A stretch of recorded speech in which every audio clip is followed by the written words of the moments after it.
मकसद यही है कि all India Muslim personal law board की जानिब से जो एक काला कानून मरकज़ी हुकूमत बीजेपी और नरेंद्र मोदी की हुकूमत ने बनाया है, उसके ख़िलाफ़ all India Muslim personal law board पूरे मुल्क में एक अवामी एहतजाज के प्रोग्राम को तय किया है और उस प्रोग्राम के लिहाज से एहतजाजी जलसे हो रहे हैं, राउंड टेबल कॉन्फ्रेंस हो रही है, हमारे दीगर अपनाए वतन से मुलाकातें भी हो रही हैं और 30 तारीख के दिन बत्ती गुल का प्रोग्राम है, ह्यूमन चेन का प्रोग्राम है। तो बकरीद तक करीब 6 जून तक इस तरह के अवामी प्रोग्राम पूरे मुल्कगीर पैमाने पर चलाए जा रहे हैं और इसीलिए कल परभनी में एक बहुत अजीमुशान वक्फ कानून के ख़िलाफ़ वक्फ तरमीमी कानून के ख़िलाफ़ एक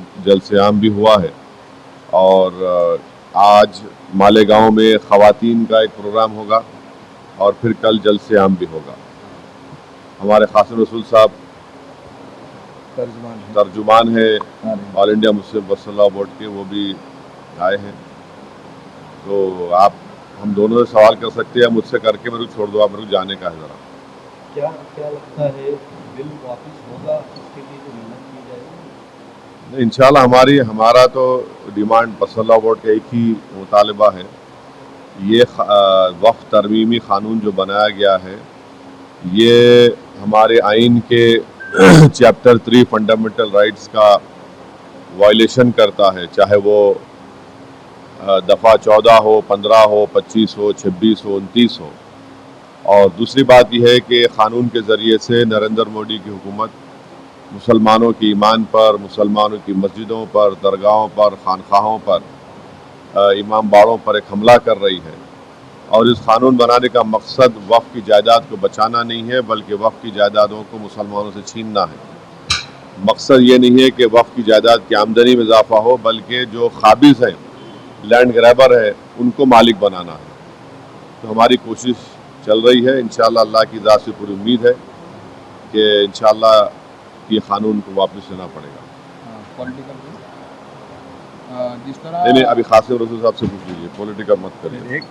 जिस तरह जो हमला हुआ है कश्मीर में, उसके बाद पंतप्रधान दौरा कैंसिल करके आते हैं और दिल्ली में आके बैठते हैं और वापस फिर उन्होंने बिहार में जाके अपने प्रचार में लग जाते हैं। किस तरीके से आप उनके नज़रिए को देखते हैं? अब उनसे पूछिए, मैं उनका नज़रिया कैसे बोलूँ? उनका जो नज़रिया है हम उसके खिलाफ रहे और खिलाफ ही रहेंगे, वो उनको पूछना चाहिए आप लोगों को। आप ना टीवी पे दिखा रहे तो मैं क्या करूँ? कल हेमंत बिश्व शर्मा ने एक प्रेस कॉन्फ्रेंस किया है, उन्होंने बताया कि असम के एक खासदार विदाउट राज्य और केंद्र सरकार को इन्फॉर्मेशन दिए ज़मीनी रास्ते से पाकिस्तान और नेपाल और सऊदी अरब जाकर आए हैं। तो उन्होंने बताया कि ये ज़मीनी रास्ते सऊदी अरब गए उन्होंने? हाँ, ऐसा उन्होंने प्रेस कॉन्फ्रेंस में बताया। नेपाल के रास्ते? हाँ, नेपाल के रास्ते नहीं, सऊदी अरब गए पैदल हो? नहीं, ज़मीनी रास्ते से गाड़ी से गए या कैसे भी गए, तो मेरे को सुरक्षा के अंदर एक चूक है। नहीं मालूम भाई, गए तो उनसे पूछना चाहिए, क्योंकि नेपाल तो कोई जा सकता है, ममनू नहीं है। और कहाँ गए बोले? पाकिस्तान में कुछ दिन रहे हैं, कुछ दिन नेपाल में रहे और वहाँ से कहीं वो सऊदी अरब भी जाकर आए हैं विदाउट सिक्योरिटी इन्फॉर्मेशन के। नहीं तो कोई एमएलए एमपी गए, उन्होंने एमपी कहा, असम के एमपी गए। असम के एमपी अगर जाते हैं तो आपको परमिशन लेके जाना नहीं पड़ता। कानून ये है कि अगर कोई किसी भी फॉरेन कंट्री से कोई कॉन्फ्रेंस कर रहा है तो अगर वहां से दावतनामा आता तो आपको गवर्नमेंट ऑफ इंडिया को लिख के परमिशन पूछना पड़ता है कि फुला मेरे को दावत दे रहे हैं कॉन्फ्रेंस में शिरकत करने के लिए। आपको डिस्क्लोज करना पड़ता है कि वो क्या आपको टिकट दे रहे, क्या आपको ठहरने का इंतजाम करा दे, क्या। गवर्नमेंट ऑफ इंडिया के परमिशन के बाद ही आप कॉन्फ्रेंस में आप शिरकत कर सकते हैं, अगर परमिशन दिए तो। मेरे को नहीं मालूम पूरे फैक्ट्स, वो गए किस बुनियाद पर गए, क्या गए, मेरे को तो नहीं मालूम। हुकूमत ने जो अभी मौजूदा जवाब दाखिल किया है कि ये मजहब नहीं, देखिए अब ये हमारे वकला जो है इंशाल्लाह जब पेशी होगी उस पर कोर्ट में बोलेंगे। सब जुडिस मैटर के ऊपर ऐसा आप नहीं बोल सकते, जो भी है कोर्ट में हमारे वकला है, माशाल्लाह से all India Muslim personal law board उसमें पार्टी है, इंशाल्लाह कोर्ट में इस पर बहस होगी।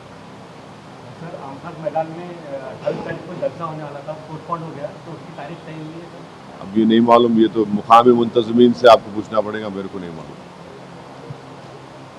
पाक ने वापस से चेतावनी दी है, हाँ, पाकिस्तान ने वापस से चेतावनी दी है और कुछ सराउंडिंग अपना ढूंढने की भी कुछ कोशिश कर रहा है। देखिए, ऑल पार्टी मीटिंग में जब हम गए थे, उस ऑल पार्टी मीटिंग में तमाम opposition parties, non India opposition parties ने हुकूमत को ये कहा है कि आप इंसाफ दिलाने के लिए जो इक़दाम करेंगे, जिन लोगों के अफराद ख़ानदान को इन दहशत गर्दों ने जान ली है, हम उसकी तायद करेंगे। तो अब हुकूमत जो है अपना इक़दाम करेगी।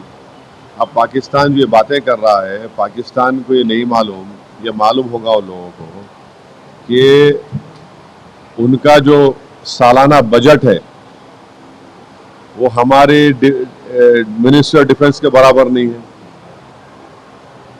आप क्या बराबरी की बात कर रहे हैं? उनका टाइम जो है आधा घंटा पीछे है, उन आधा घंटा पीछे नहीं है, उन 30 साल पीछे भारत से।